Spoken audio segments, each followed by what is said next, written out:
আসসালামু আলাইকুম। আমি আতিকুর রহমান আকাশ। সেকেন্ড ভেন্ডর কর্তৃক আয়োজিত আমাদের ভেক্টর কোর্সের প্রথম ক্লাস আমাদের এটা। তোমাদের এই ক্লাসে স্বাগতম। আমরা আজকে যেটা পড়বো সেটা হচ্ছে ভেক্টর। তো দেখো, তোমরা যারা এইচএসসি 26 পরীক্ষা মানে এইচএসসি 26 পরীক্ষা দিবা, তাদের জন্য হয়তো তোমরা কেবল এসএসসি শেষ করলা, রেজাল্ট পাইলা, কলেজ চয়েস দিছো, কিন্তু দেখো আমাদের যে এইচএসসি ফিজিক্স আর এইচএসসি ফিজিক্সের মধ্যে একটা বিশাল তফাৎ আছে, তোমরা একটু জানো ভালো করে। আর এসএসসি ফিজিক্সে তুমি যেটুকু পড়ে আছো তার থেকে এইচএসসি ফিজিক্সের ডিপ কনসেপ্ট আছে আমাদের। এই কনসেপ্টগুলো যদি আমি বুঝতে চাই, আমাদের দুইটা জিনিস খুব সুন্দর করে জানতে হয়। তার মধ্যে ইম্পর্টেন্ট একটা টপিক হচ্ছে ভেক্টর, বুঝতে পারছি। আরেকটা টপিক হচ্ছে ক্যালকুলাস। তো ক্যালকুলাস তোমার ম্যাথে একটা অংশ, তোমরা ম্যাথে গিয়ে করবা, কিন্তু আমাদের ফিজিক্স বোঝার জন্য যে সব থেকে বেশি ইম্পর্টেন্ট টপিক সেটা হচ্ছে ভেক্টর। তো আমরা আজকে পড়াশোনা করবো ভেক্টর নিয়ে। চলো আমরা ভেক্টর নিয়ে পড়াশোনা শুরু করি। দেখো, খেয়াল করবা, আমরা পড়বো আজকে ভেক্টর। তো ভেক্টর পড়ার আগে আমাদের রাশি সম্পর্কে কয়েকটা জিনিস জানতে হবে। রাশি কাকে বলে, আমরা রাশি কাকে বলি, খেয়াল করবা।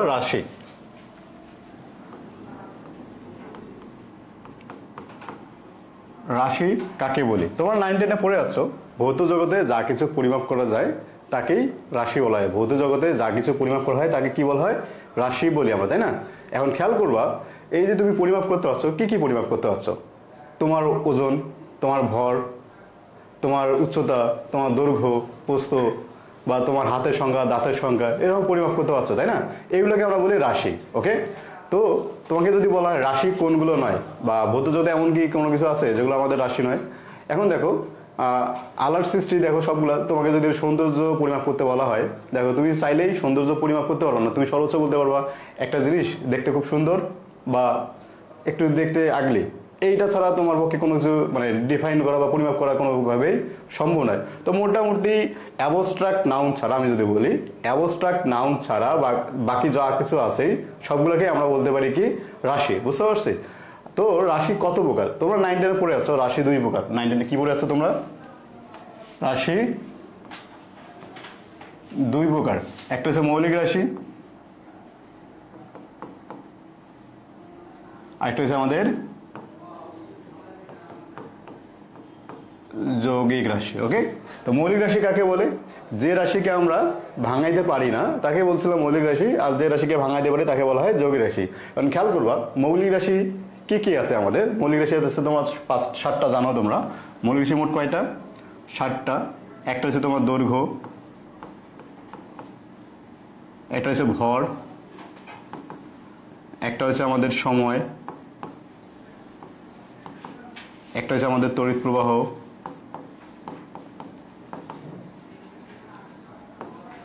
আরেকটা হচ্ছে আমাদের কি? তাপমাত্রা,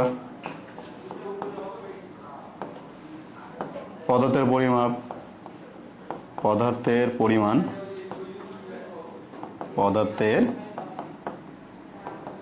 পরিমাণ, একটা হচ্ছে আমাদের দীপন তীব্রতা, দীপন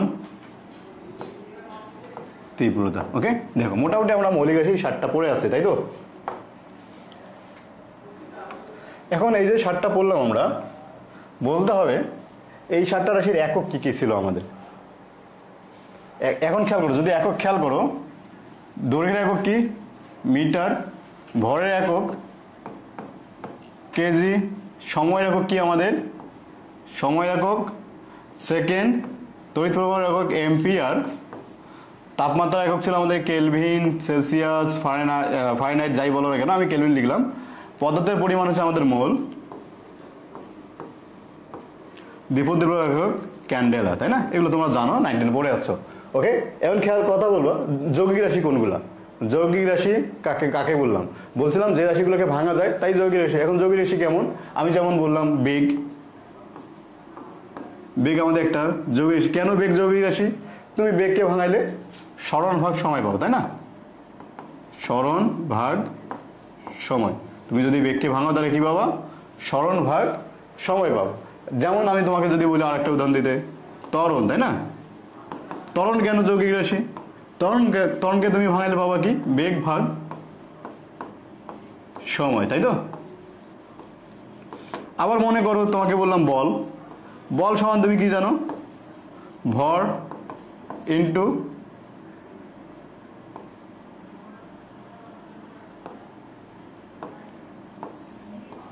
ভর ইন্টু ত্বরণ, তাই না? তো এগুলো আমাদের যৌগিক রাশি। তো যৌগিক রাশির সংজ্ঞা তোমরা খুব সুন্দর করেই জানো যে এই যে মৌলিক রাশি কি, যৌগিক রাশি কি, এগুলো আমরা জানি। ওকে, এখন একটু খেয়াল করবা,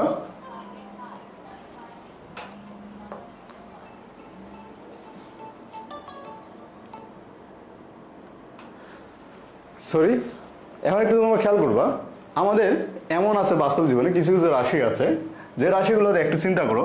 আমি যদি তোমাকে বলি এই একটা পাত্র, যে পাত্রে আমি 10 কেজি একটা আলু রাখলাম, হ্যাঁ, তো এখানে আমি শুধু 10 কেজি আলু রাখলাম, এটা তোমাকে বললাম। এখন একটু খেয়াল করবা, আমি যদি তোমাকে বলি আমার মনে করো এটা আমার লোকেশন, তোমার বাসা হচ্ছে আমাদের এখানে, তোমার বাসা,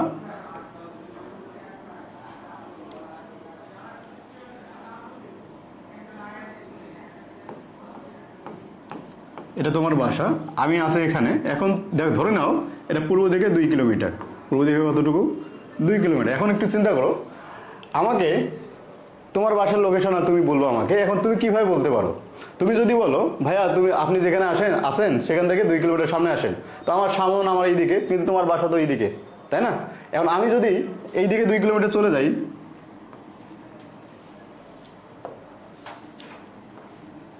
আমি যদি এইদিকে 2 কিলোমিটার যাই, এই অবস্থানটা আমি এইদিকে যদি 2 কিলোমিটার যাই, আমি কি কখনোই তোমার বাসা খুঁজে পাবো? কখনো কি তোমার বাসা খুঁজে পাওয়া যাবে? একটু চিন্তা করো, আমি চাইলেই কখনো তোমার বাসা খুঁজে পাবো না। বা এই দিক থেকে 2 কিলোমিটার গেলাম, আবার তুমি বললে যা ভাইয়া আরো 3 কিলোমিটার আসেন, আমি এইদিকে 3 কিলোমিটার গেলাম, দেখো কখনোই গিয়ে তোমার বাসা গিয়ে খুঁজে পাবো না। তোমাকে কি করতে হবে? একটা এক্সাক্ট লোকেশন বলতে হবে, কোন দিকে গেলে 3 কিলোমিটার, কোন দিকে 2 কিলোমিটার বলে দিতে হবে, তাই না? আমি যদি বলে দিই এখান থেকে পূর্ব দিকে 2 কিলোমিটার, পূর্ব দিকে, তাহলে একটু চিন্তা করো, আমি ঠিক সেমভাবে এখান থেকে আমি চাইলেই তোমার দিকে যাইতে পাইতাম, তাই না? চাইলে আমি কি করব, তোমার দিকে এখন সহজেই যাইতে পারবো 2 কিলোমিটার পূর্ব দিকে, তাই না? তার মানে একটু খেয়াল করবা, কিছু কিছু রাশি প্রকাশ করলাম যেগুলোর জন্য আমাদের শুধুমাত্র মানের দরকার হচ্ছে, কোনো দিকের প্রয়োজন হচ্ছে না। আবার কিছু রাশি প্রকাশ করার জন্য শুধু মান বলে দিলে হচ্ছে না, যেমন 2 কিলোমিটার বললাম, 2 কিলোমিটার 3 কিলোমিটার, এটা বলে দিলে হচ্ছে না, আমাদের কি লাগছে? মানের সাথে সাথে একটা দিক লাগতেছে। দেখো, এই কারণে আমরা বলি দিকের উপর ভিত্তি করে, দিকের উপর ভিত্তি করে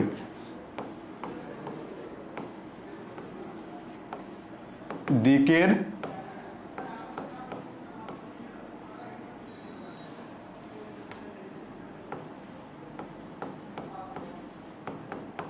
উপর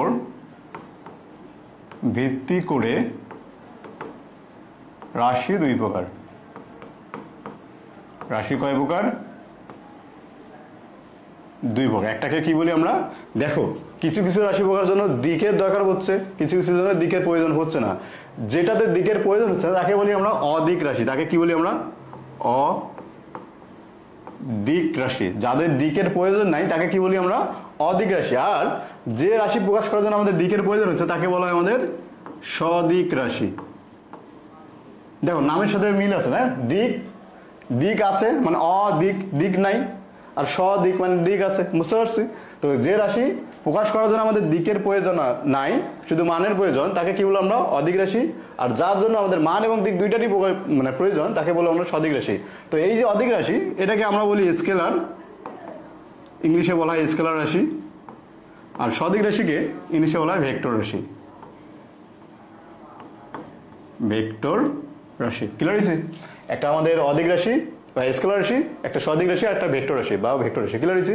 এখন খেয়াল করবা, তোমাদের একটু আগে বুঝলাম অদিক রাশির জন্য শুধুমাত্র মানের প্রয়োজন, শুধুমাত্র মানের প্রয়োজন, তাই না? দিকের প্রয়োজন নেই, দিকের প্রয়োজন নেই। ওকে, ক্লিয়ার হয়েছে? আবার ভেক্টর রাশি কাকে বলি তাহলে আমরা এখানে? মান ও দিক উভয়ই প্রয়োজন, উভয়ই প্রয়োজন। ওকে, ক্লিয়ার হয়েছি? দেখো শুধুমাত্র মানের প্রয়োজন আছে, দিকের প্রয়োজন নেই কোথায়? অদিক রাশিতে। আর শুধুমাত্র মান এবং দিক উভয়ই প্রয়োজন কোথায়? সেটা হচ্ছে আমাদের সদিক বা ভেক্টর রাশিতে। ক্লিয়ার হয়েছি? আবার একটু চিন্তা করো,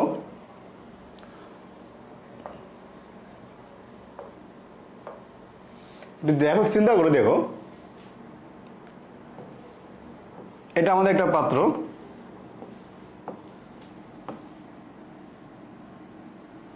ধরে নাও এখানে আমাদের 10 কেজি আলু, আবার এখানে আমাদের 10 কেজি আলু। এখন আমাকে কি করতে হবে? এই দেখো দুই দিক থেকে আমাদের 10 কেজি আলু 10 কেজি আলু আমি যদি এই বস্তার মধ্যে রাখি, তাহলে আমি এখানে কয় কেজি পাবো? দেখো 20 কেজি পাবো। অথবা একটু কিছু আমি 10 কেজি এই দিক দিয়ে দিলাম, আর এই 10 কেজিকে আমি এই দিকে ফুটো করে এই দিক দিয়ে দিলাম। এখন বস্তার ভিতরে কয় কেজি আলু পাবো? আমি 20 কেজি আলু পাবো, তাই না? কিন্তু একটু খেয়াল করো, আমি যদি তোমাকে বলি এই একটা বস্তু, তাকে আমি এই দিকে 10 নিউটন বলে টানলাম, আবার ঠিক সেমভাবে এই দিকে আমি 10 নিউটন বলে টানলাম। ওকে, একটা বস্তুকে দুই দিক থেকে 10 নিউটন বলে টানলাম। তাহলে এই যে এই বস্তুটা কোন দিকে যাবে বলতে পারবা? যেহেতু আমরা সমান বলে টানতেছি দুই দিক থেকে, যেহেতু আমরা সমান বলে টানতেছি, তাহলে কোন দিকে যাবে? একদিকেও যাওয়ার কথা না। একটা বস্তুর স্মরণ কখন হয় না? যখন তার উপর প্রযুক্ত বল 0 হয়, তাই না? তুমি বলবা কি এর উপর প্রযুক্ত বল কত? 0 নিউটন, তাই না? আবার একটু চিন্তা করো, আমি যদি একটু বলের মানের দিকটাকে চেঞ্জ করে দিই, ধরো এখানে 10 নিউটন আর এইদিকে আমি 10 নিউটন দিলাম, এখনো কি এর স্মরণ হবে না? বা এর উপর প্রযুক্ত বল 0 নিউটন হবে? অবশ্যই তোমরা বলবো না, কারণ একই দিকে যদি ক্রিয়া করতেছে তা 10 যোগ 10 ইকুয়াল টু 20 নিউটন, তাই না? তোমরা বলবো এরকম হচ্ছে। এখন খেয়াল করবা, এই যে বস্তুর উপর, ধরে নাও এটা তোমার এই বস্তু, এই বস্তুর উপর যখন এই 10 নিউটন বিপরীত দিকে কাজ করতেছিল, তখন তার রেজাল্ট পাইছিলাম আমরা 0। আবার যখন একই দিকে কাজ করতেছে তখন রেজাল্ট পাইলাম আমরা 20 নিউটন। দেখো তো বস্তুটার উপর কয়টা বল কাজ করতেছে? 2টা বল। বস্তুটার উপর কয়টা বল কাজ করতেছে? 2টা বলই কাজ করতেছে। 2টা বল সবসময় কাজ করলে দেখো, আমি এখানে আলুকে যেই দিক দিয়ে নিই না কেন, আমি পাচ্ছিলাম কয় কেজি? 20 কেজি। এখানে কি চেঞ্জ হয়েছে? আমি কোনো যদি দিক চেঞ্জ করি, এটাকে দিক চেঞ্জ করে এই দিকে দিই, কোনোভাবে মান চেঞ্জ হয়? আমি 20 কেজি পাই, তাই না? এখানে খেয়াল করবা যে আমি 10 নিউটন কখনো 0 নিউটন পাইলাম, কখনো 20 নিউটন পাইলাম। এখান থেকে কি বুঝতে পারো? যে যেহেতু আমাদের এই যে ভর, আমাদের স্কেলার রাশি, ভর কি রাশি? আমাদের স্কেলার রাশি। তো স্কেলার রাশির যোগফল, আর এখানে আমাদের ভেক্টর, বল আমাদের ভেক্টর রাশি না? যেহেতু আমাদের বল ভেক্টর, তাহলে ভেক্টর রাশির যোগফল, স্কেলার রাশির যোগফল, দুইটা আলাদা জিনিস, তাই তো? দেখ, স্কেলার রাশির যোগফল, ভেক্টর রাশির যোগফল দুইটা আলাদা, এটা আমরা বলতে পারি। তো এই কারণে আমরা বলবো কি, আরেকটা বৈশিষ্ট্য আমরা জানবো, যে এই যে স্কেলার রাশির যে যোগ বা স্কেলার রাশির যে যোগফল, এটা কি করে? আমাদের সাধারণ বীজগণিতের নিয়ম মেনে চলে। সাধারণ বীজগণিতের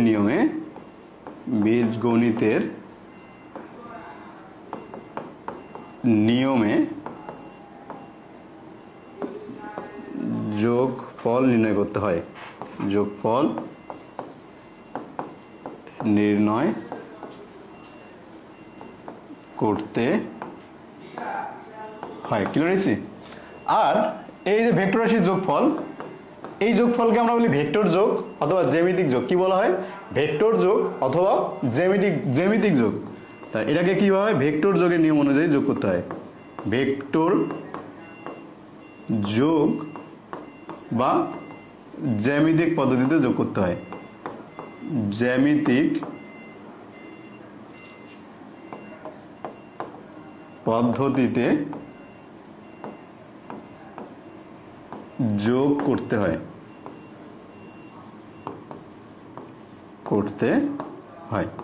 ওকে, এখন একটু চিন্তা করে দেখো তো, স্কেলার রাশির মান কখন চেঞ্জ হবে? দেখো একটা রাশি আছে 10 কেজি আলু, এটার মান কখন চেঞ্জ হবে? যখন মানটুকু পরিবর্তন হবে, তাই না? মানটুকু যদি পরিবর্তন হয়, তার মানে কি স্কেলার রাশির পরিবর্তন কখন হয়? শুধুমাত্র মানের পরিবর্তন হলে। কিন্তু খেয়াল করবা, ভেক্টর রাশি যেহেতু মান এবং দিক দুইটার উপর নির্ভর করে, তার মানে ভেক্টর রাশির পরিবর্তন কখন হবে? ভেক্টর রাশির পরিবর্তন হবে মান এবং দিক বা উভয়ের যে কোনো একটার পরিবর্তন যদি হয়, তখনই কি হবে? আমাদের ভেক্টর রাশির পরিবর্তন হবে। একটু এই জিনিসটা একটু মাথায় রাখবা। কি? শুধুমাত্র মানের পরিবর্তনে শুধুমাত্র মানের পরিবর্তনে স্কেলার রাশির মান পরিবর্তন হয়। স্কেলার রাশির মানের পরিবর্তন হয়, মানের পরিবর্তন হয়। আর এখানে একটু খেয়াল করবা,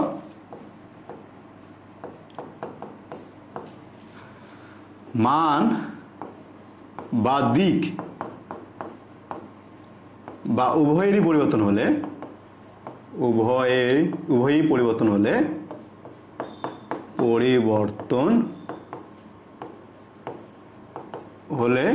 ভেক্টর রাশির পরিবর্তন হয়। ভেক্টর রাশির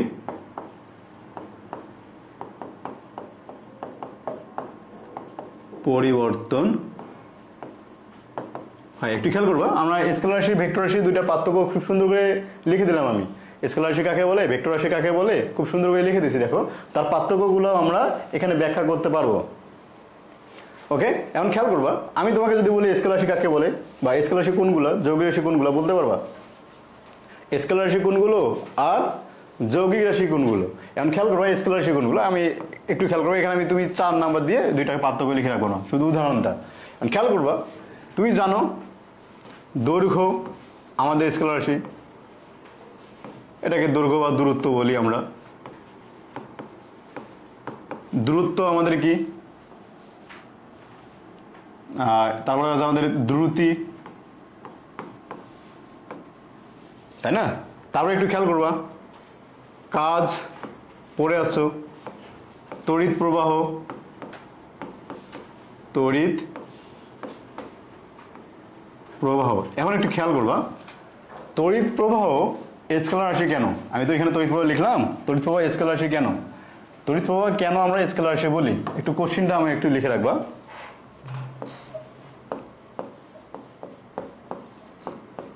তড়িৎ প্রবাহ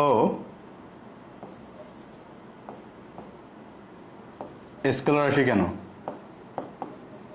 স্কেলার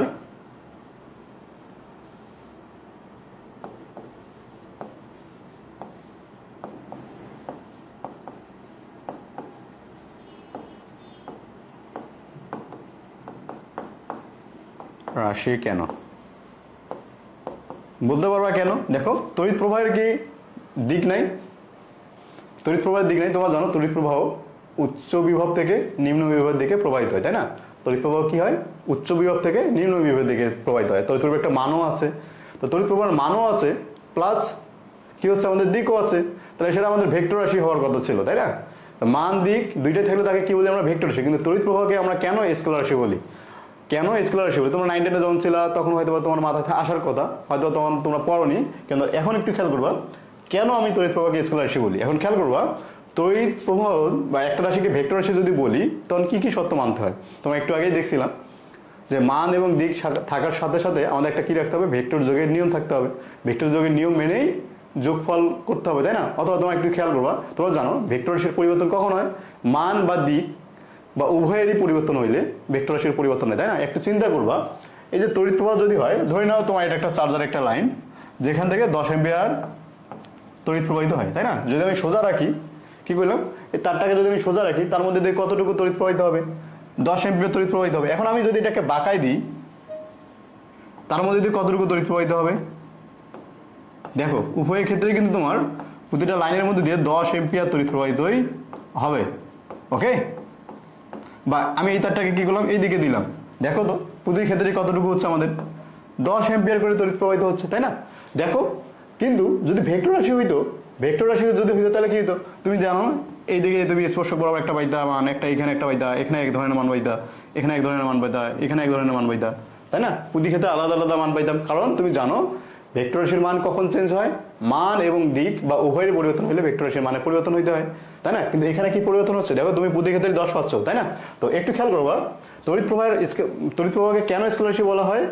এই কারণে আমরা স্কেলার রাশি বলবো যে, একটু খেয়াল করবা, এটাকে বলতে পারি ভেক্টর যোগের নিয়ম মেনে চলে না, ভেক্টর যোগের নিয়ম মেনে চলে না। ওকে, কেন বললাম আমি এটাকে স্কেলার রাশি? কারণ এটা আমাদের ভেক্টর যোগের নিয়ম মেনে চলছে না। আমাদের 2 নম্বর শর্ত ছিল এটা ভেক্টর রাশি হওয়ার মান এবং দিকের সাথে সাথে ভেক্টর যোগের নিয়মও মানতে হবে। যেহেতু আমাদের ভেক্টর যোগের নিয়ম মানতেছে না এটা, এই কারণে এটাকে আমরা কি বলি? স্কেলার রাশি। ক্লিয়ার হয়েছে? আচ্ছা, এখন খেয়াল করবা এই কোশ্চেনটা আমাদের জন্য খুব ইম্পর্টেন্ট কোশ্চেন, কারণ পরীক্ষায় প্রায় প্রতি বছরই প্রায় খ নাম্বারে বা তোমরা দেখবা খ নাম্বারে গিয়ে এই ধরনের আমাদের কোশ্চেন থাকে। এখানে একটু চিন্তা করবো, আমি লিখছি কাজ। কাজ কেন স্কেলার রাশি? এটা আমাদের একটা ফেমাস কোশ্চেন, তবে আমি এটার অ্যান্সার এখন দিব না। যখন আমরা ডট গুণফল ক্রস গুণফল করবো, ভেক্টরের ডট ক্রস গুণফল করবো, তখন আমি এর অ্যান্সার দেবো। আপাতত কি থাকলো, এখন খেয়াল করবা বিভব, বিভব ওকে, তাপমাত্রা। তোমাদের বই দেখবে লেখা আছে শিশিরাঙ্ক, শিশিরাঙ্ক একটা তাপমাত্রা, শিশিরাঙ্ক। ওকে, এরকম বেশ কয়েকটা উদাহরণ তোমাদের বইয়ে দেওয়া আছে। ওকে, আচ্ছা, এখন খেয়াল করবা আমি ভেক্টর রাশির উদাহরণ কয়েকটা দিই। ওকে, ভেক্টর রাশির উদাহরণ কি কি দেখো, তোমরা জানো ভেক্টর রাশির উদাহরণ একটা কি? ওজন, ওজন। আচ্ছা, তারপর কি আছে আমাদের? বল বা বেগ, সরণ,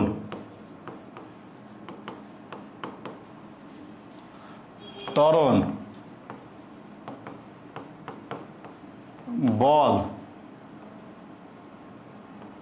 তারপরে আমরা বলতে পারি কি? প্রাবল্য। ওকে, তোমরা চাইলে আপাতত বইয়ের যে দেখবা, বইয়ে বেশ কয়েকটা উদাহরণ লেখা আছে, তোমাদের তোমরা উদাহরণগুলো পড়ে রাখতে পারো চাইলে। যদিও আমরা প্রতিটা টপিকের কনসেপ্ট যখন পড়তে পারবো তখন কেন স্কেলার রাশি কেন ভেক্টর রাশি বলতে পারবো। এখন আপাতত তোমরা যারা এসএসসি 24 দিলা, এইচএসসি 26 দিবা, যারা একদম নতুন ফিজিক্স পড়তেছো, তারা এখন আপাতত ওই জিনিসগুলো একবার মনে রাখবা, পড়ে রাখবা। বুঝতে পারছো? আমি মুখস্থ করতে বলতেছি না, মনে রাখবা, মুখস্থ করতে বলতেছি না, আমি তোমাকে বললাম কি একবার দেখে রাখবা যে কোনগুলো স্কেলার রাশি কোনগুলো ভেক্টর রাশি। ওকে, ইনশাল্লাহ আমরা যখন ওই টপিকগুলো পড়বো, প্রতিটা রাশির টপিক পড়বো, আমরা টপিক পড়ার সময় তোমরা নিজেরাই ফিল করতে পারবা কেন স্কেলার রাশি কেন ভেক্টর রাশি। ওকে, আচ্ছা, এখন খেয়াল করবো, আমরা নেক্সট স্লাইডে যাবো। এখন খেয়াল করো ভেক্টর, আমরা ভেক্টর রাশি স্কেলার রাশি নিয়ে অনেক কথাবার্তা বললাম, ভেক্টর রাশি স্কেলার রাশি নিয়ে অনেক কথাবার্তা বলছি আমরা, তাই না? এখন আমরা যেটা বলবো ভেক্টরকে কিভাবে প্রকাশ করা যায়, ভেক্টরকে আমরা কিভাবে প্রকাশ করতে পারি। এখন খেয়াল করবা ভেক্টরকে প্রকাশ করার পদ্ধতি আছে আমাদের 2টা। ভেক্টরকে প্রকাশ করার পদ্ধতি কয়টা আছে আমাদের? আছে 2টা। ওকে, তো 2টা কি কি একটু খেয়াল করবা। একটা হচ্ছে আমরা সংখ্যার মাধ্যমে প্রকাশ করতে পারি,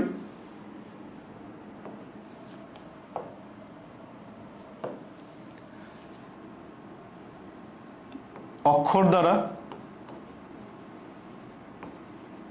অক্ষর দ্বারা। আরেকটা হচ্ছে আমাদের জ্যামিতিক পদ্ধতি, একটা কি আমাদের জ্যামিতিক পদ্ধতি। 2ভাবে আমরা ভেক্টরকে প্রকাশ করতে পারি। এখন খেয়াল করো অক্ষর দ্বারা কিভাবে প্রকাশ করা যায়। ভেক্টরকে অক্ষর দ্বারা কিভাবে প্রকাশ করা যায় একটু খেয়াল করবা। অক্ষর দ্বারা প্রকাশ করার পদ্ধতি আছে 5টা। অক্ষর দ্বারা,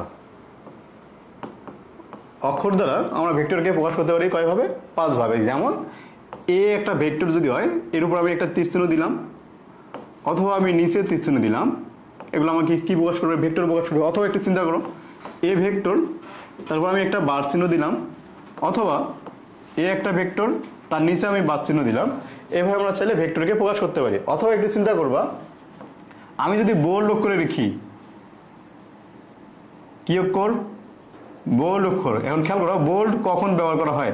যখন আমরা টাইপ করি, যখন আমরা কি করি? টাইপিং এর ক্ষেত্রে বোল্ড অক্ষরটা ব্যবহার করি। কখন ব্যবহার করি এটা? বোল্ড অক্ষরটা টাইপিং এর ক্ষেত্রে।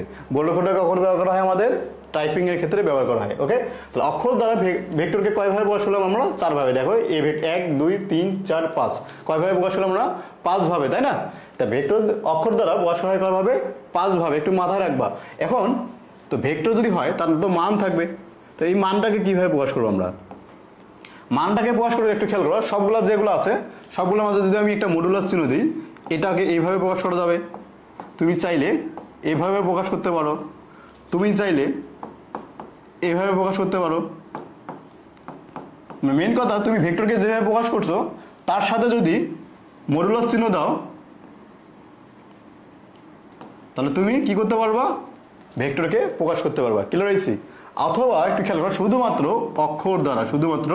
অক্ষর দ্বারা আমরা ভেক্টরটাকে প্রকাশ করতে পারি। ওকে, তো অক্ষর দ্বারা তাহলে ভেক্টরকে কয়ভাবে প্রকাশ করলাম আমরা?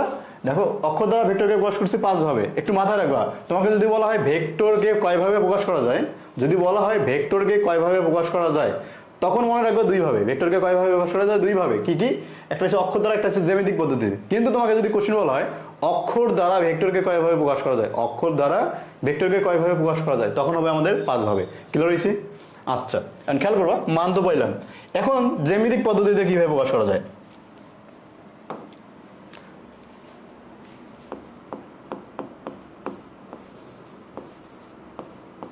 জ্যামিতিক পদ্ধতিতে প্রকাশ। হ্যাঁ, জ্যামিতিক পদ্ধতি মনে রাখবা। জ্যামিতিক পদ্ধতি বলতে আমি বোঝাচ্ছি তোমাকে কি, সরলরেখা দ্বারা। কি দ্বারা? সরল রেখা দ্বারা। সরল রেখা দ্বারা। ওকে, তো সরল রেখা দ্বারা ভেক্টরকে কিভাবে প্রকাশ করি আমরা?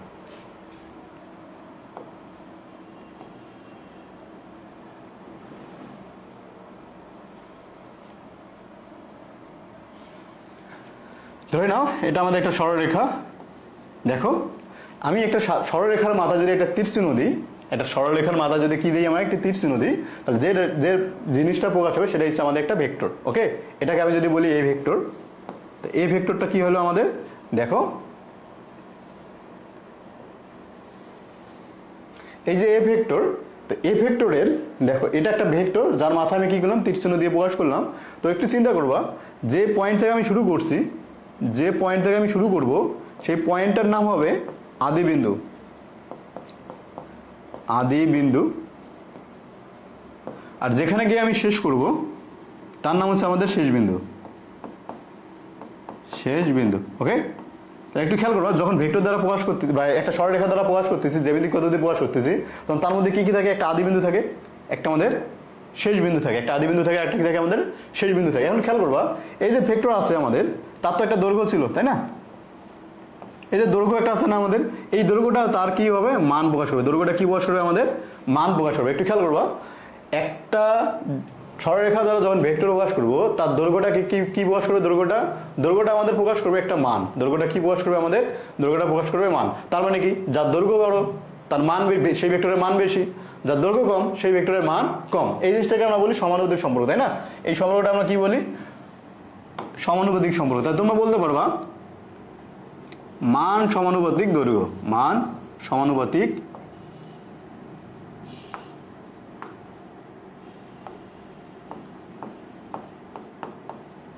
দৈর্ঘ্য।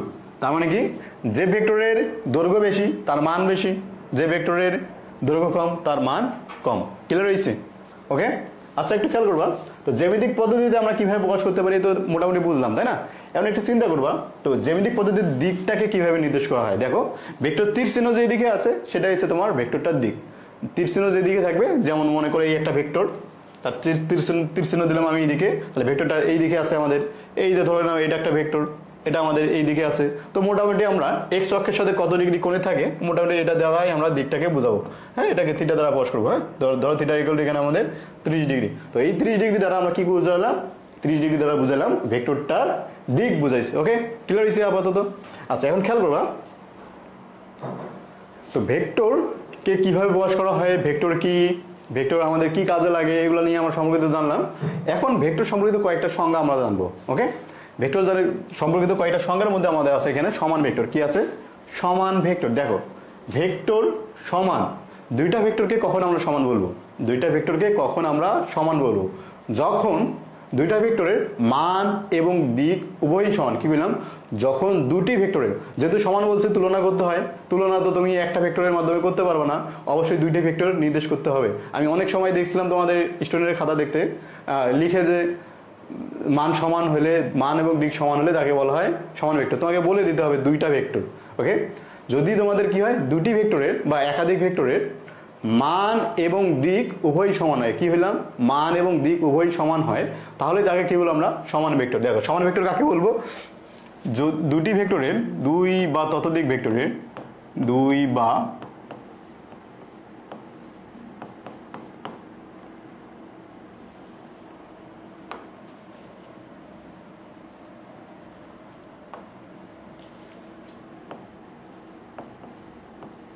ততোধিক ভেক্টরের বা ভেক্টরের মান ও দিক উভয়ই সমান হলে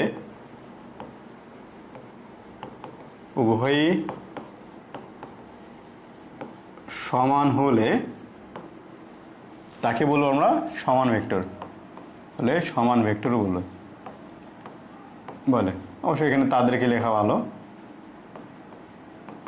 তাদেরকে সমান ভেক্টর বলে। যেমন একটু চিন্তা করবা, ধরে নিলাম এ একটা ভেক্টর, এখানে আমাদের বি একটা ভেক্টর, এ একটা ভেক্টর একটা কি বি একটা ভেক্টর। এই দুইটা ভেক্টরকে কখন আমরা সমান ভেক্টর বলবো? এই দুইটা ভেক্টরকে কখন সমান বলা যায় একটু খেয়াল করবা। যদি এমন হয় এ ভেক্টরের মান সমান বি ভেক্টরের মান, তখন আমরা তাকে কি বলবো? এই দুইটা ভেক্টর আমাদের সমান ভেক্টর। তাহলে এ এবং বি কখন সমান হবে? দেখো আমাদের দিক কিন্তু আমাদের উপর দিকে, তাই না? দিক একই দিকে যদি হয় এবং তাদের মান যদি সমান হয় তাকে কি বলবো আমরা? সমান ভেক্টর। ক্লিয়ার হয়েছে? আবার দেখো এখানে কি আছে? বিপরীত ভেক্টর। দেখো বিপরীত ভেক্টর কাকে বলবো? মানে কি দিক বিপরীত, মানে কি কিন্তু দিক বিপরীত, মানে মান সমান কিন্তু দিকটা যদি বিপরীত হয় তাহলে আমরা তাকে কি বলবো? আমরা বিপরীত ভেক্টর। যেমন একটু খেয়াল করবা,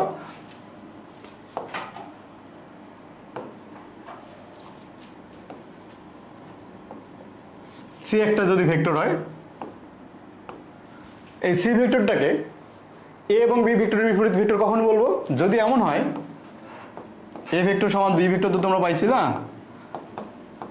সমান, দেখো সি ভেক্টর, দেখো তিনটা ভেক্টরের মানই সমান, কিন্তু দেখো এর সাথে সি এর তুলনা করো, দিক পরস্পরের বিপরীত, দিক পরস্পরের কি বিপরীত, তখন এ এবং সিটাকে কি বলবো আমরা? বিপরীত ভেক্টর। অথবা বি এবং সি চিন্তা করো, বি ভেক্টরের দিক এবং সি ভেক্টরের দিক পরস্পর বিপরীত দিক কিন্তু মান সমান, এই কারণে আমরা সি ভেক্টরটাকে কি বলবো? আমরা সি ভেক্টরটাকে বলবো আমরা বি ভেক্টর বা এ ভেক্টরের বিপরীত ভেক্টর। ক্লিয়ার হয়েছে?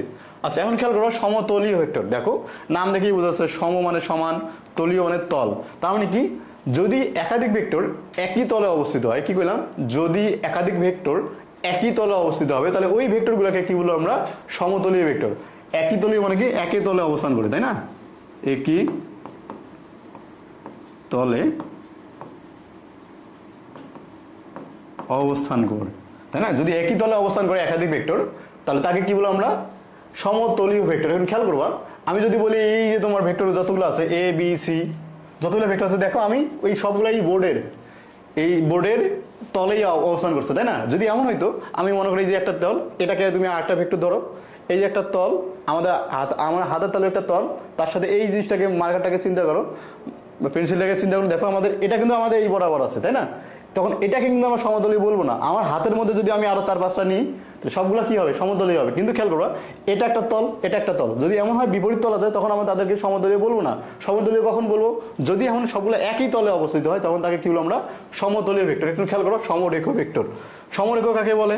দেখো সম মানে সমান, রেখ মানে রেখা, যদি হয় একই রেখায় অবস্থিত হয়, একই রেখায়, খেয়াল করবো এইটুকু আমরা উল্টাপাল্টা করি, একই রেখায় অবস্থিত হলে, একই রেখায় অবস্থিত হলে। এখন এই যে একই রেখা অবস্থিত হওয়া তার মানে কি? একই রেখায় অবস্থিত হওয়া মানে কি? এখন খেয়াল করবো, আমি তোমাকে দুইটা ভেক্টর দিব আরো।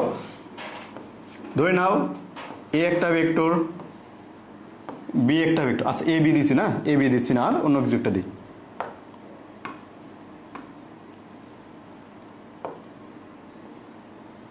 একটা এই একটা, হ্যাঁ, এটাকে বললাম আমি ই ভেক্টর, এটাকে বললাম আমি এ ভেক্টর, এটাকে বললাম আমি এইচ ভেক্টর, আর এটাকে বললাম আমি ডি ভেক্টর। ওকে, এখন বলতে হবে এখানে কোন ভেক্টরগুলো সমভেক্টর। কোন ভেক্টরগুলোকে আমরা সমভেক্টর বলতে পারি, সমরেখ ভেক্টর বলতে পারি। খেয়াল করবা এই যে আমাদের H vector, E vector, F vector, দেখো আমাদের এটা একই লাইনে আছে, তাই না? এটাকে আমরা সমরেখ বলতে পারি, তোমরা বলতেই পারো। কিন্তু কথা হলো ডিটা কি সমরেখ ভেক্টর? এই যে তোমাদের কোশ্চেন এখানে তোমরা অনেকে ডিটাকে সমরেখ ভেক্টর বলবা না, ডিটাকে সমরেখ ভেক্টর অনেকেই বলবো না, কিন্তু ডিটা আসলে আমাদের একটা সমরেখ ভেক্টর। খেয়াল করবা আমি যদি এই ডিটাকে আমি উঠাই এখানে বসাই দিই, তো মান এবং দিকের কোনো চেঞ্জ হবে? দেখো তো আমি যদি এই ভেক্টরটাকে উঠাই আমি এখানে নিয়ে বসাই দিই, মান এবং দিক চেঞ্জ হয়? তোমাকে এই জিনিসটা আমি একটা উদাহরণের মাধ্যমে যদি দেখাই তাহলে আরো বুঝতে পারবা। দেখো চিন্তা করে দেখো, এটা আমাদের একটা ধরে নাও, এখানে খেয়াল করবা এই একটা ভেক্টর আমি যদি নিই, দেখো এই একটা ভেক্টর নিলাম, নিয়ে আমি বসাই দিলাম এখানে, তার এই দেখো এখানে মানটা পাবা তুমি, এই জায়গায় মানটা দেখা যাচ্ছে, দেখো এখানে যে 15 মান। ওকে, দেখো খেয়াল করবো এই যে ভেক্টরটা আছে, আমি যদি এই ভেক্টরটা ইচ্ছা মতো দিক চেঞ্জ করি, দেখো এখান থেকে এখানে, এখান থেকে এখানে, মান এবং দিকের কোনো চেঞ্জ হচ্ছে? দেখো তো আমি চাইলেই, দেখো আমি যে জায়গায় নিয়ে যাই না কেন মান এবং দিকের কোনো চেঞ্জ হচ্ছে। দেখো 0 ডিগ্রি ছিল, 0 ডিগ্রি বরাবর আছে, এক্স অক্ষ বরাবর 5 ডিগ্রি মান আছে, তাই না? তার মানে একটু চিন্তা করো এই যে ভেক্টরটা আমাদের ছিল, সেই ভেক্টরে কোনোভাবেই তুমি দেখো আমি এক জায়গা থেকে অন্য জায়গায় যদি নিয়ে যাই তার মানের কোনো চেঞ্জ হচ্ছে না, বা দিকেরও কোনো চেঞ্জ করতেছি না আমরা। কারণ আমরা সবসময় দেখো এই ভেক্টরটি পাচ্ছি, সবসময় কি পাচ্ছি আমরা? এই ভেক্টরটি পাচ্ছি। আমি তুমি যেভাবেই নাও না কেন, যেভাবে এই যেখানে নিয়ে যাও না কেন, দেখো আমি যদি মান এবং দিকটাকে চেঞ্জ না করি তাহলে আমরা কি পাবো? ওই সেম ভেক্টরটাই পাবো, তাই না? এই যে এ ভেক্টর আছে আমাদের এখানে, তাহলে এটা দেখো আবার একটু চিন্তা করো, এই যে একটা ভেক্টর আছে আমাদের, তোমাদের যা ভুল করো দেখো এই দুই এ আর বি ভেক্টর কি পরস্পর সমরেখ ভেক্টর? তোমাকে এটাই তো বললাম আমি, এ এবং বি পরস্পর কি সমরেখ ভেক্টর? এখন খেয়াল করবা তোমাদের মনে হতে পারে যদি একই রেখায় না এই পরস্পর আলাদা, এটা এখানে আছে এখানে এখানে আছে, তাহলে সমরেখ ভেক্টর নয়। কিন্তু আসলে বাস্তবতা কি একটু খেয়াল করো, আমি যদি এই ভেক্টরটাকে উঠাই এখানে নিয়ে বসাই দিই, দেখো বি এর কোনো মান এবং দিক চেঞ্জ হয়েছে, এখন সমরেখা মনে হচ্ছে না, এখন একই রেখায় হচ্ছে না, বুঝতে পারছি? তার মানে একটা জিনিস মনে রাখবা, সমরেখ ভেক্টর যদি তখনই হবে যখন ভেক্টরগুলো পরস্পর সমান্তরাল থাকবে। কি বললাম? সমরেখ ভেক্টর তখনই হবে যখন ভেক্টরগুলো পরস্পর সমরেখা হবে, মানে সমান্তরাল হবে। যদি সমান্তরালে থাকে, সমান্তরালে অথবা একই রেখায় যদি থাকে, তাহলে ভেক্টর দুইটাকে আমরা কি বলবো? সমান ভেক্টর, সমরেখ ভেক্টর। ক্লিয়ার হয়েছে এইটুকু? আচ্ছা, তোমাদের মনে হয় সমরেখ ভেক্টর নয় কোনগুলো, এমন একটু চিন্তা করো।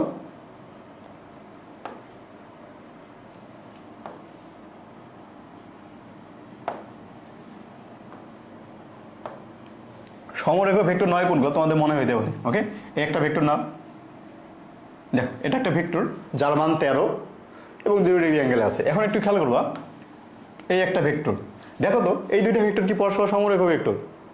দেখো তো তুমি কি চাইলেই তুমি যেভাবে নিও না কেন, দেখো তো কখনো একই রেখা নিয়ে আসতে পারবা?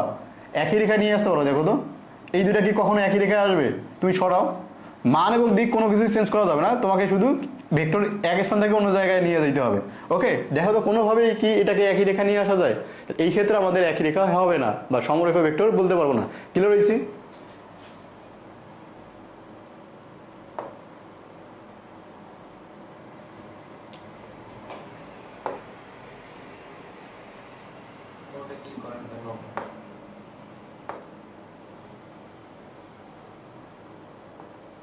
ওকে, তো এইটুকু বুঝলাম আমরা যে সমরেখ কখন ভেক্টর হয়? যদি সমান্তরালে থাকে বা একই রেখায় থাকে। মনে রাখবা সমান্তরালে যদি থাকে, সমান্তরালে থাকলে বা একই রেখা হলে তাকে আমরা কি বলবো? সমরেখ ভেক্টর। ক্লিয়ার হয়েছি? দেখো পরীক্ষায় মোটামুটি তোমাদের থাকবে এখান থেকে যদি বলা হয় এই দুইটা পরস্পর কি ভেক্টর, সমরেখ ভেক্টর না সমরেখ ভেক্টর নয়, এরকম কোশ্চেন যদি থাকবে নিচের কোনগুলো সমরেখ ভেক্টর, তোমরা উল্টা পাল্টা করে দেখতে পারো। এটাকে মনে রাখবে, এটাও কিন্তু আমাদের একটা সমরেখ ভেক্টর। ক্লিয়ার হয়েছি? আচ্ছা, আশা করি তোমরা এই কয়েকটা সংজ্ঞা বুঝতে পারছো। ওকে, আচ্ছা আমরা নেক্সট স্লাইডে যাব। তো নেক্সট স্লাইডে আছে আমাদের একক ভেক্টর এবং শূন্য ভেক্টর। আমাদের পরীক্ষার জন্য খুব ইম্পর্টেন্ট দুইটা সংজ্ঞা, যে সমরেখ একক ভেক্টর কাকে বলে, শূন্য ভেক্টর কাকে বলে। আচ্ছা একটু খেয়াল করবা, তোমার কাছে মনে করো 10 টাকা আছে, তোমার কাছে 10 টাকা আছে। এখন এই 10 টাকাকে তুমি চাচ্ছ এক করে ভাগ করে দিতে, মানে সবাই এমনভাবে ভাগ করে দিবা সবাই যেন একক পরিমাণ পায়, একক ভেক্টর বা একক রাশি। এই জিনিসটা নিয়ে আগে বুঝো। 10 টাকা আছে, তুমি কি করবা? এই 10 টাকাকে যদি 10 জনের মাঝে ভাগ করে দাও তাহলে কি পাবা? একটা একক মান পাবা, তাই না? একটা একক মান পাবো। এখন খেয়াল করবা 10 টাকা আমাদের কি রাশি ছিল? স্কেলার রাশি। তো স্কেলার রাশিকে তার মান দ্বারা ভাগ করলাম, আমি কি পাইলাম? একটা একক মান পাইলাম। ঠিক সেমভাবে একক ভেক্টর বলতে কাকে বলবো? দেখো একক ভেক্টর, যে ভেক্টরের মান এক একক, কি কইলাম? যে ভেক্টরের মান,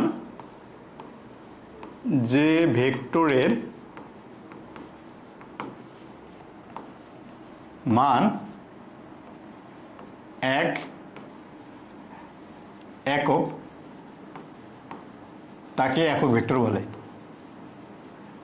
একক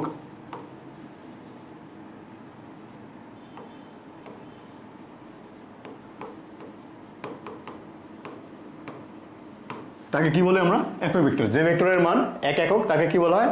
একক ভেক্টর। ওকে, এই যে একক ভেক্টর আমরা পাইলাম, এই যে একক ভেক্টর আমরা পাইলাম, একক ভেক্টর। এখন কথা হলো একক ভেক্টরকে আমরা কিভাবে পাই?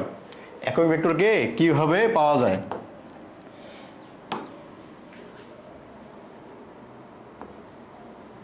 কিভাবে একক ভেক্টর পাওয়া যায়? কিভাবে একক ভেক্টর পাওয়া যায়? হ্যাঁ, এই কোশ্চেন যদি আমি তোমাদের করি তাহলে কি বলবা? একটু চিন্তা করো। এই যে আমরা একক ভেক্টর পাইলাম, ভেক্টরকে কিভাবে একক, মানে স্কেলার রাশিতে দেখলাম একটা স্কেলার রাশিকে তার মান দ্বারা যদি ভাগ করি তাহলে কি পাই আমরা? একটা একক মান পাই, তাই না? ঠিক সেম ভাবে আমি যদি একটা ভেক্টর রাশিকে তার মান দ্বারা ভাগ করি, কি কইলাম? একটা ভেক্টর রাশিকে যদি আমি তার মান দ্বারা ভাগ করি তাহলে আমরা কি পাবো? যে ভেক্টর পাবো তাকে বলা হয় একক ভেক্টর। এই একক ভেক্টরকে আমরা প্রকাশ করি ইটা ক্যাপ দ্বারা। একক ভেক্টরকে কি দ্বারা প্রকাশ করা হয়? এটাকে বলা হয় ইটা ক্যাপ। এটাকে কি বলবো আমরা? ইটা ক্যাপ। একক ভেক্টরকে কিভাবে প্রকাশ করলাম আমরা? ইটা ক্যাপ দ্বারা প্রকাশ করলাম। ওকে, তো একক ভেক্টর কিভাবে পাবো? একটা ভেক্টরকে সেই ভেক্টরের মান দ্বারা যদি ভাগ করি তাহলে আমরা কি পাবো? একটা ভেক্টরকে সেই রাশির মান দ্বারা ভাগ যদি আমরা করি তাহলে কি পাবো? আমরা একটা একক ভেক্টর পাবো। কথাটা মাথায় রাখবে, ভেক্টরকে তার মান দ্বারা যদি ভাগ করা হয় তাহলে আমরা কি পাই? একটা একক ভেক্টর পাই। ভেক্টরকে তার মান দ্বারা যদি ভাগ করি আমরা কি পাবো? একটা একক ভেক্টর পাবো। ক্লিয়ার হয়েছে? এখন একটু চিন্তা করো, এই যে একক ভেক্টর পাইলা, সেই একক ভেক্টরের দিক কোন দিকে হবে? একক ভেক্টরের দিকটা আসলে কি? ভেক্টরের দিক কোশ্চেন থাকতে পারে, একক ভেক্টরের দিক কোন দিকে? দেখো তো, ধরে নাও এটা আমাদের একটা ভেক্টর, যেখানে আমি ভাগ করে দিচ্ছি। দেখো তো, সবগুলো মনে করে এইটা, এই ভেক্টরগুলোর দিক কোন দিকে হবে? সবগুলো দেখো, যেহেতু মূল ভেক্টরের দিকে যাচ্ছে তোমার, সবগুলো একই দিকে হওয়া উচিত, তাই না? দেখো তাহলে কি বলবো আমরা? একক ভেক্টরের দিক কোন দিকে হবে? এটা হবে মূল ভেক্টরের দিকে। একক ভেক্টরের দিক কোন দিকে হবে? মূল ভেক্টরের দিকে। একক ভেক্টরের দিক কোন দিকে? মূল ভেক্টরের দিকে। মূল ভেক্টরের দিকে। ওকে, ক্লিয়ার হয়েছে? তাহলে একটু খেয়াল করবো, একক ভেক্টর কাকে বললাম? যে ভেক্টরের মানে এক একক তাকে কি বলি আমরা? একক ভেক্টর। একক ভেক্টর কিভাবে পাই? একক ভেক্টর পাওয়া যায় কিভাবে? ওই ভেক্টরকে ভেক্টরের মান দ্বারা যদি আমি ভাগ করি তাহলে যে ভেক্টরটা পাবো সেই ভেক্টরটা কি হবে? আমাদের একটা একক ভেক্টর। ক্লিয়ার হয়েছে? খুব সহজ জিনিস। আবার একটু খেয়াল করবো, ওই একক ভেক্টরের দিক কোন দিকে হয়? যদি একক ভেক্টরের দিক কোন দিকে, তো একক ভেক্টরের দিক হবে মূল ভেক্টরের দিকে। ক্লিয়ার হয়েছে? আচ্ছা, এখন খেয়াল করবো শূন্য ভেক্টর। শূন্য মানে তো শূন্যই, তাহলে ভেক্টর, তার মানে কি? যে ভেক্টরের মান শূন্য, যে ভেক্টরের মান শূন্য তাকে শূন্য ভেক্টর বলে। তোমাদের বই অনেক জায়গায় নাল ভেক্টর লেখা আছে, নাল, শূন্য বা নাল ভেক্টর বলে, নাল ভেক্টর বলে। ওকে, শূন্য বা নাল ভেক্টর বলে। একটু খেয়াল করছে? আচ্ছা, এখন খেয়াল করবা, এই যে শূন্য বা নাল ভেক্টর তুমি পাইলা, তো শূন্য বা নাল ভেক্টর কিভাবে পাওয়া যায়? একই কোশ্চেন, কিভাবে আমরা পাই? কিভাবে পাবো? ওকে, তোমাদের 9-10-এ একটা জিনিস পড়ছো খুব সুন্দর। দেখো, যদি একজন ব্যক্তি বৃত্তাকার পথে ঘুরে আসে, মনে করো এই পয়েন্ট থেকে যাত্রা শুরু করছে, আবার এই পয়েন্টেই ঘুরে আসলো, কি করছে? এই পয়েন্ট থেকে যাত্রা শুরু করছে, আবার এই পয়েন্টেই ঘুরে আসলো। তখন তোমাকে যদি বলতাম সরণ কত, তুমি কি বলতা? সরণ 0, তাই না? কি বলতো এখানে? সরণ 0, তাই তো? এখানে কি বলতো তোমরা? সরণ 0। তার মানে একটু চিন্তা করো, কিভাবে পাইলাম? এই যে 0 পাইলাম, দেখো সরণ একটা ভেক্টর, সেই ভেক্টরের মান কত? 0।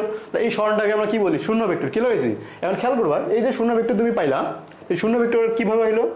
যদি আদি ভেক্টর এবং আদি আদি এটা কি হলো, আদি বিন্দু এবং শেষ বিন্দু যদি একই বিন্দু নির্দেশ করে, কি বললাম, আদি বিন্দু এবং শেষ বিন্দু যদি একটা বিন্দুই নির্দেশ করে, তাহলে তাকে কি বলবো আমরা, তাকে কি বলবো, শূন্য ভেক্টর। কি রয়েছে তাহলে শূন্য ভেক্টর কাকে বলবো, বা কিভাবে পাবো, আদি বিন্দু ও শেষ বিন্দু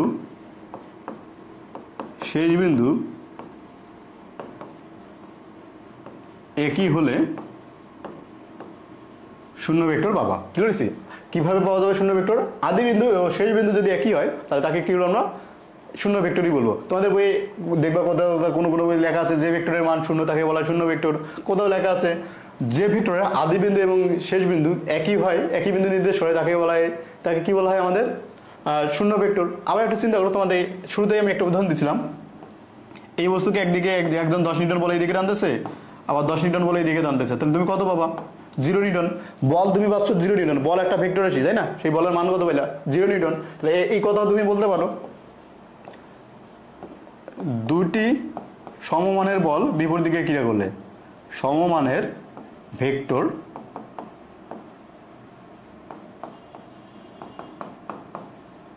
বিপরীত দিকে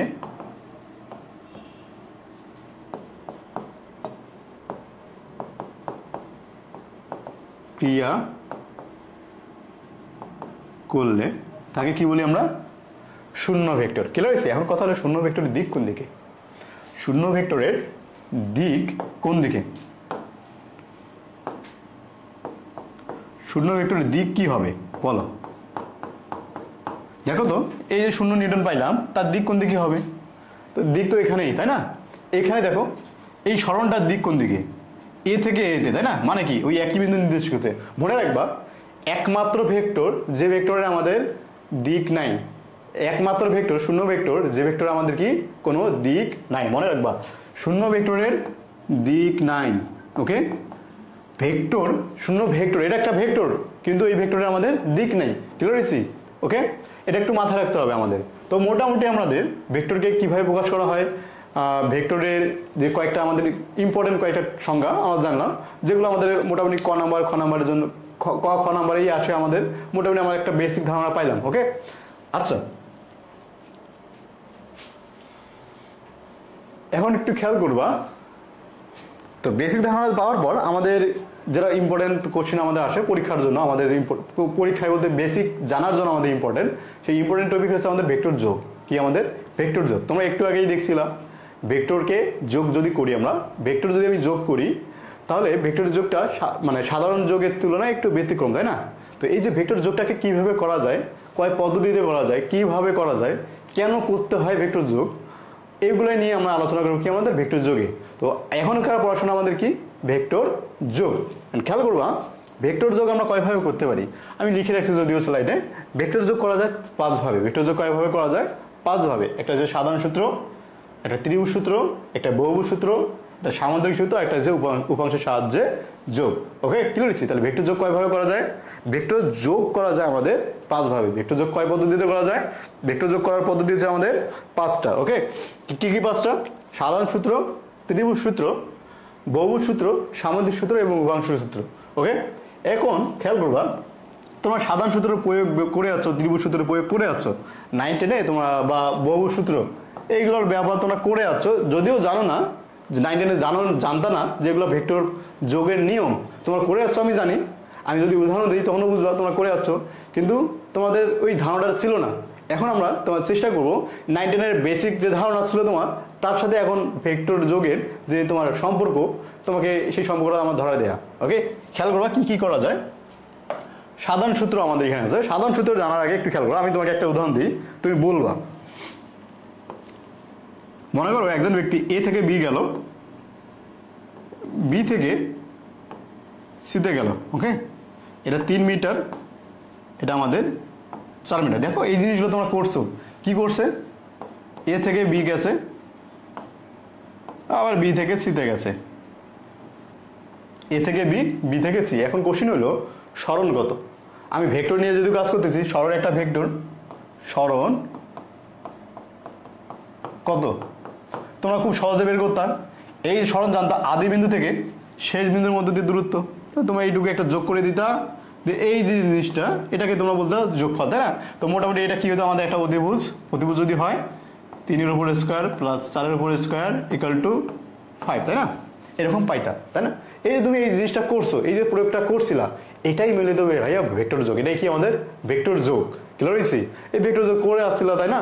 এখন খেয়াল করো এটা কিভাবে আমরা ভেক্টর যোগ বলি। এখন খেয়াল করো কি কি করলাম আমি। এই যে ভেক্টরের দেখো প্রথম ভেক্টরের শেষ বিন্দুতে, তাই না? প্রথম ভেক্টরের শেষ বিন্দুতে আমি কি করলাম, এই যে দ্বিতীয় ভেক্টর আছে আমাদের বিসি ভেক্টর, বিসি ভেক্টরের আদি বিন্দু স্থাপন করছি। কি করছি দেখো, প্রথম ভেক্টরের শেষ বিন্দু বি, এটা আদি বিন্দু, এটা শেষ বিন্দু। প্রথম ভেক্টরের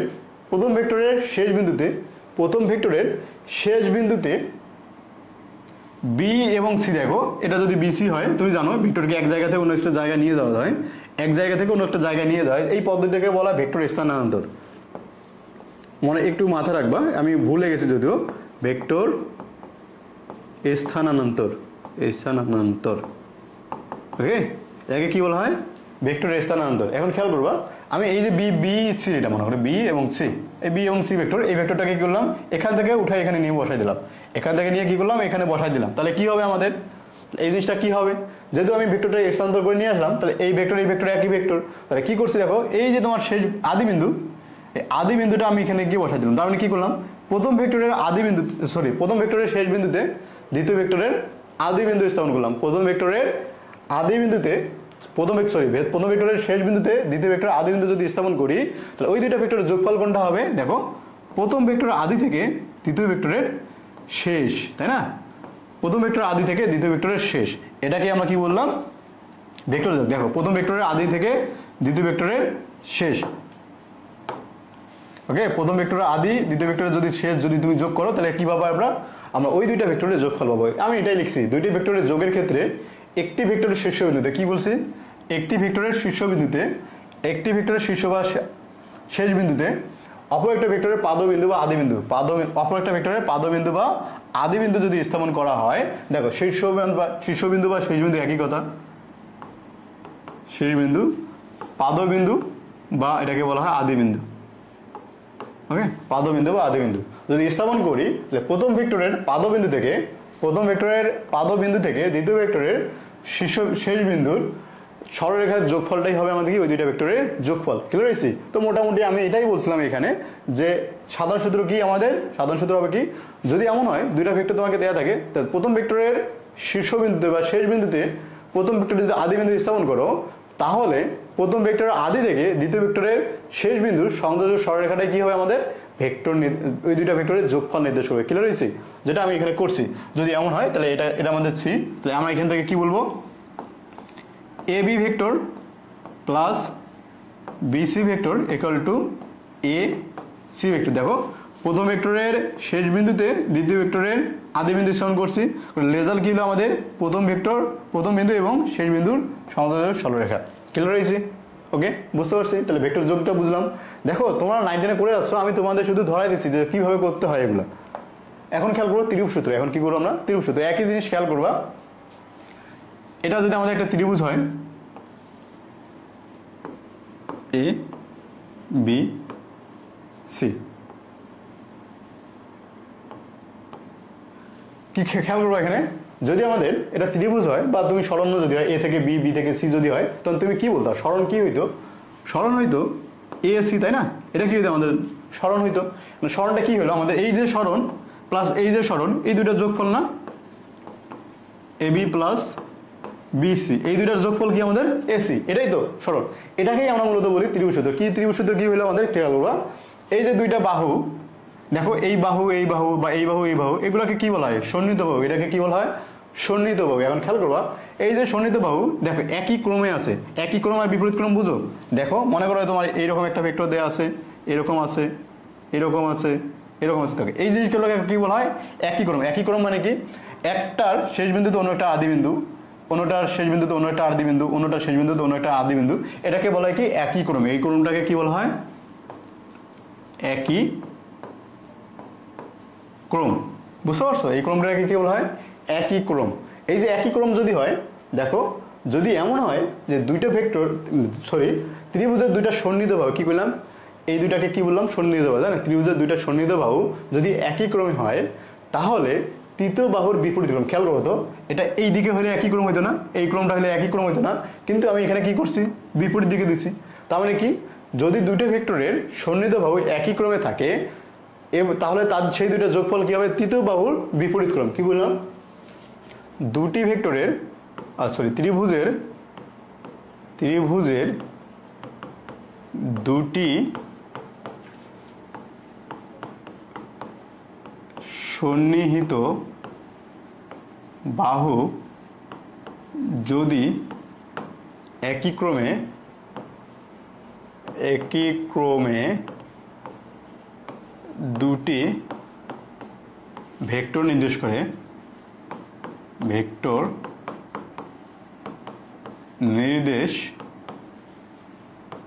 করে, তবে ওই দুটি ভেক্টরের যোগফল হবে, ওই দুটি ভেক্টরের যোগফল হবে তৃতীয় বাহুর বিপরীত ক্রম। ওকে, ক্লিয়ার হয়েছে? তো এটা হলো আমাদের কি, এই দুটো ভেক্টরের যোগফল। ওকে, তাহলে এখান থেকে আমাকে বলতে পারি কি, AB plus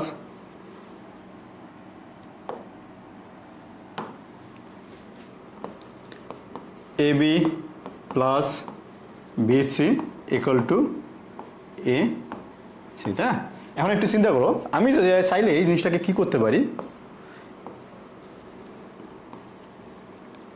AB vector plus BC vector equal to minus C A vector. দেখো আমি দিকটাকে চেঞ্জ করে দিছি। কি করছি, আমি দিকটাকে চেঞ্জ করে দিয়ে মাইনাস সি এ ভেক্টর করছি। ক্লিয়ার হয়েছে? এখন খেয়াল করবা আমি কি করতে পারি, এখান থেকে AB vector plus BC minus এদিকে গেলে প্লাস হবে C A vector equal to 0। এখন একটু চিন্তা করো তো, এখানে কি হইল, এ থেকে বি থেকে সি, আবার সি থেকে এ। তার মানে কি, একই ক্রমে যদি যাই, ত্রিভুজের তিনটা বাহু যদি একই ক্রমে নির্দেশ করে, ত্রিভুজের তিনটা বাহু যদি কি হয় একই ক্রম নির্দেশ করে, তাহলে আমরা রেজাল্ট কি পাবো, 0, তাই না? তাহলে এই জিনিসটা একটু নোট করে রাখবে, এটাকে বলা হয় তোমার অনুসিদ্ধান্ত। ত্রিভুজ সূত্রের অনুসিদ্ধান্ত কি, ত্রিভুজের তিনটি সন্নিহিত বাহু একই ক্রমে হলে ত্রিভুজের তিনটি বাহু একই ক্রমে